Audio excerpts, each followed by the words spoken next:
قیامت تک کون ہے جس کے لیے نبیوں کا امام خطبہ چھوڑ کر کے ممبر سے نیچے اترا ہے؟ اس کا نام تو بتاؤ، وہ کون ہے؟ کون ہے؟ ارے جب خطبہ ہو رہا ہو تو آپ کسی کی طرف گردن نہیں پھیر سکتے، کسی کی طرف گردن نہیں کر سکتے، لیکن خطبے کے درمیان مولوی نہیں، نبیوں کا امام الانبیاء ممبر سے نیچے آ رہا ہے۔ کون ہے وہ بندہ جس کے لیے نیچے آ رہا ہے؟ اسی کو حسین ابن علی کہتے ہیں، اسی کو حسین جس کی یاد منانے آئے ہو نا۔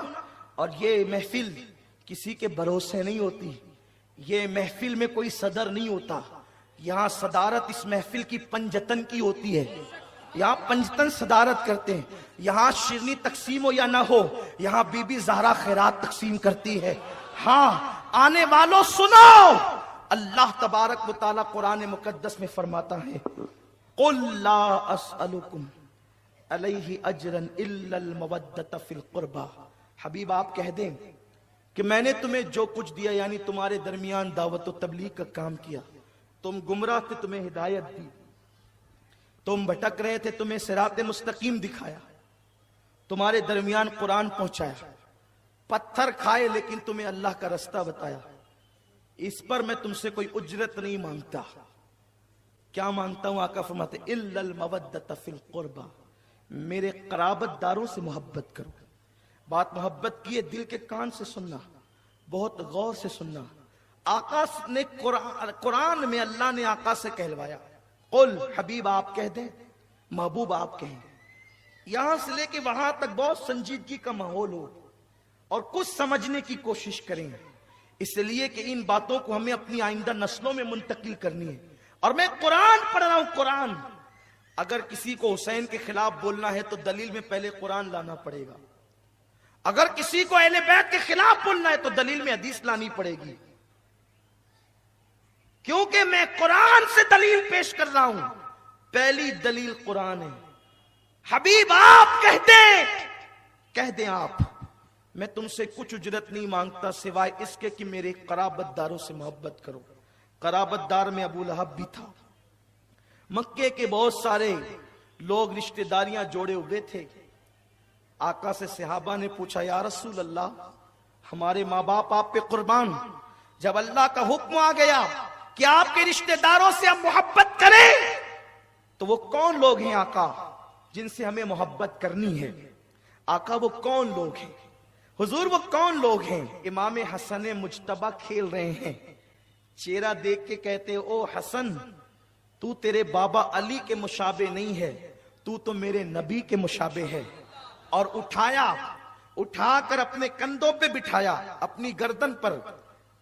ابو بکر اس عاشق رسول کا نام ہے، ان کی گردن پر مجھے دو ہی لوگ نظر آتے ہیں، ایک تو ہجرت کی رات نبی نظر آتے ہیں، اور دوسرے مدینے میں حسن مجتبی نظر آتے ہیں، اور کوئی تیسرے کو بٹھایا ہو تو مجھے ذرا بتا دو۔ اللہ اکبر!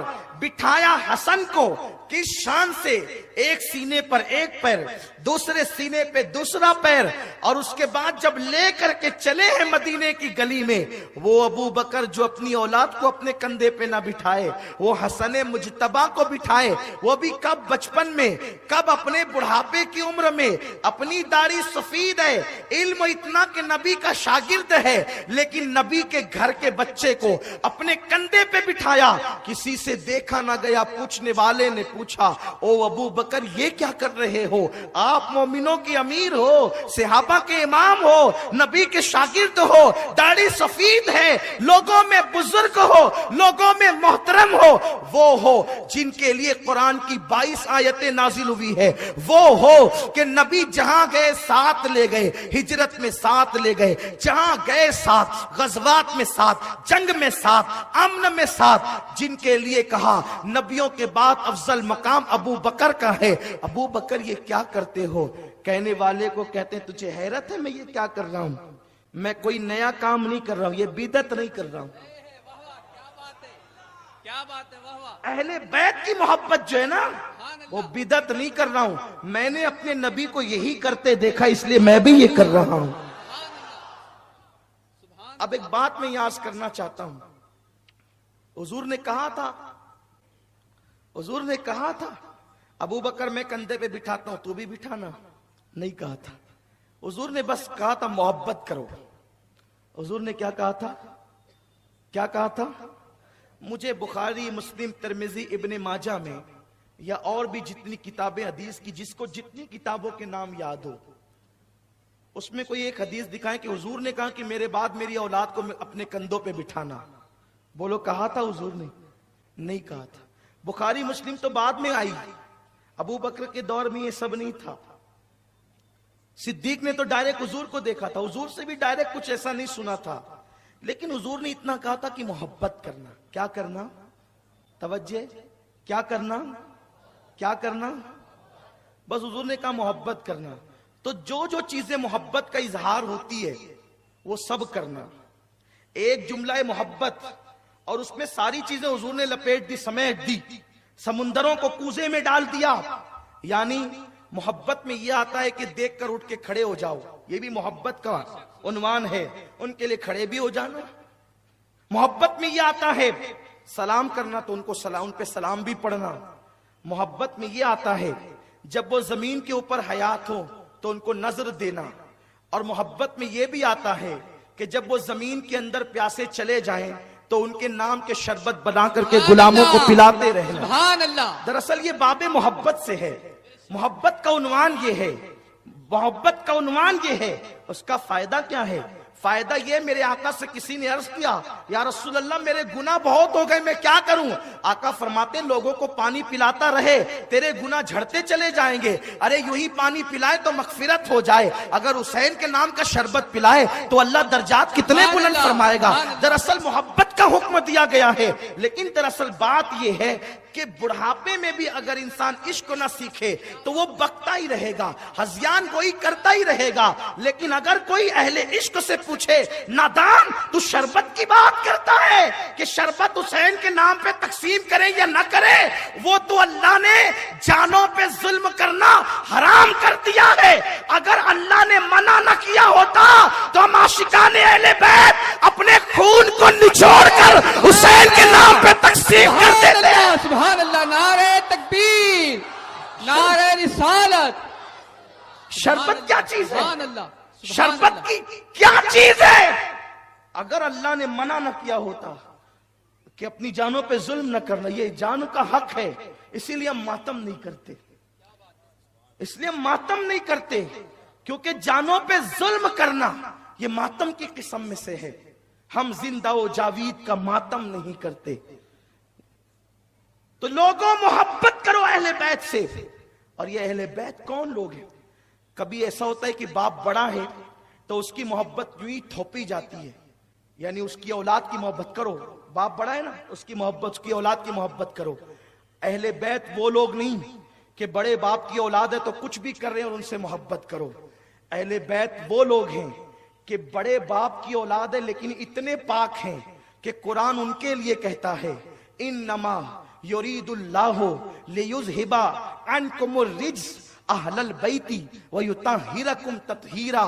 کہ اے نبی کی اہل بیت، اللہ نے یہ فیصلہ کیا ہے کہ تم سے ہر گندگی کو، ہر ناپاکی کو دور کر دے. اسی لیے نبی کی اہل بیت جو ہے، خاص طور پر جو رسول کے وہ اہل قصہ ہیں، رسول کے جو اہل ابا ہیں، یعنی جو حضور کی چادر میں آئے ہیں، یہ 4 تن فاطمہ، علی، حسن، حسین، ان آقاؤں کی شان یہ ہے کہ اللہ نے ان کو چھوٹے گناہوں سے بھی پاک کیا، ان کو بڑے گناہوں سے بھی پاک کیا. یہ زمین کے اوپر گناہ نہیں کر سکتے.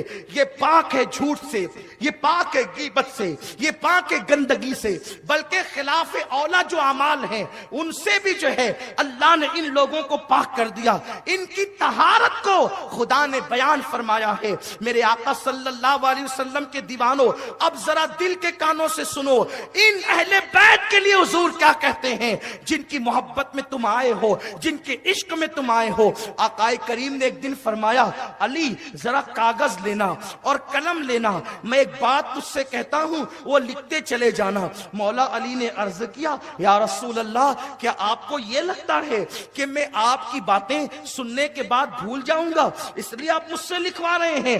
اللہ اکبر۔ آقا نے فرمایا نہیں علی، ایسی بات نہیں ہے، ایسی بات قطعاً نہیں ہے کہ تو مجھ سے سن کر کے بھول جائے گا، کیونکہ میں نے اپنی اللہ سے دعا کی ہے کہ اللہ میرا علی جو کچھ بھی سنے وہ کبھی نہ بھولے، اس کو سب یاد رہے۔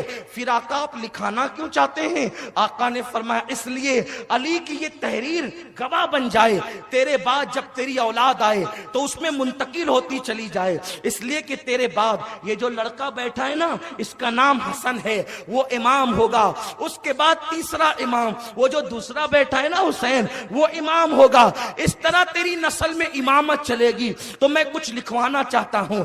علی نے قلم تھاما، حضور نے فرمایا بات حضور کی ہے، قلم علی کا چل رہا ہے۔ آقا فرماتے علی لکھ، میری اہل بیت وہ ہیں کہ آسمان والوں کے لیے تارے امان ہے، جب تک آسمان پر ستارے رہیں گے اس وقت تک قیامت نہیں آئے گی، اور جب تک زمین پر میری اولاد رہے گی، میرے اہل بیت رہیں گے، اس وقت تک قیامت نہیں آئے گی۔ اہل بیت قیامت تک رہیں گے، قیامت سے پہلے اہل بیت کو اٹھا لیا جائے گا، اس لیے کہ اہل بیت امان ہے، یہ امان ہے اللہ کی۔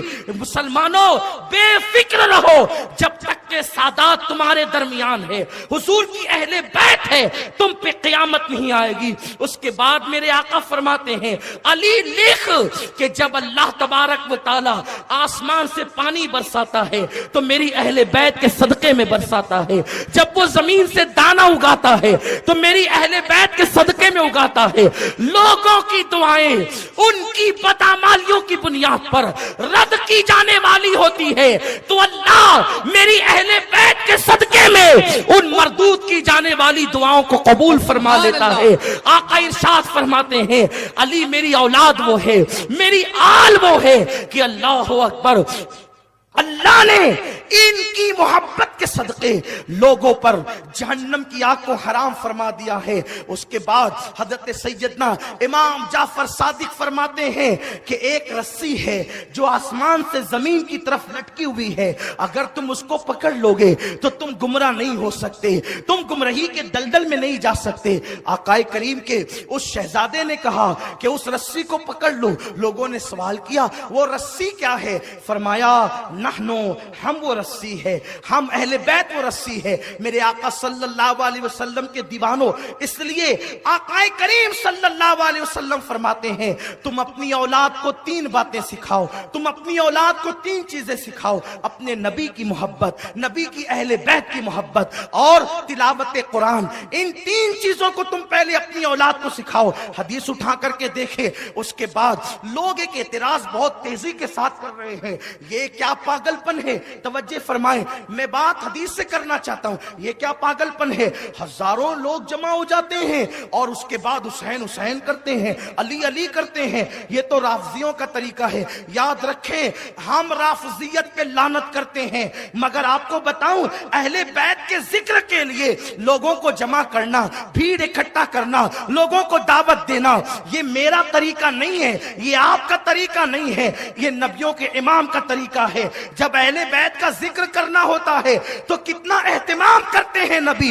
میرے سرکار نے فرمایا اللہ اکبر، حضرت جابر راوی ہے، جابر روایت کرتے ہیں جمعہ کا دن ہے، جمعہ کا دن ہے، ذی الحجہ کی 9 تاریخ ہے۔ میرے آقا فرماتے ہیں لوگوں سے کہہ دو سب لوگ جمع ہو جائیں، سب اکٹھا ہو جائیں، سب کھڑے ہو جائیں۔ آقا اپنی قصبہ پر بیٹھ گئے اور بیٹھنے کے بعد میرے رسول نے حج کا آخری خطبہ ارشاد فرمایا، وہ خطبہ جس کو خطبہ حجۃ الوداع کہتے ہیں۔ لوگوں کو خطبہ حجۃ الوداع یاد ہے، خطبہ حجۃ الوداع پہ تقریریں ہوتی ہے، لیکن خیانت کیوں کرتے ہو؟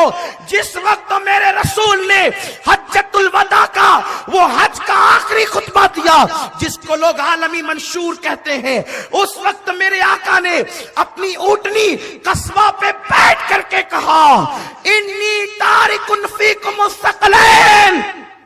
حضور کے خطبے کے الفاظ ہیں انی تارک فیکم الثقلین، لوگوں میں تم میں 2 بھاری چیزیں چھوڑ کر کے جا رہا ہوں۔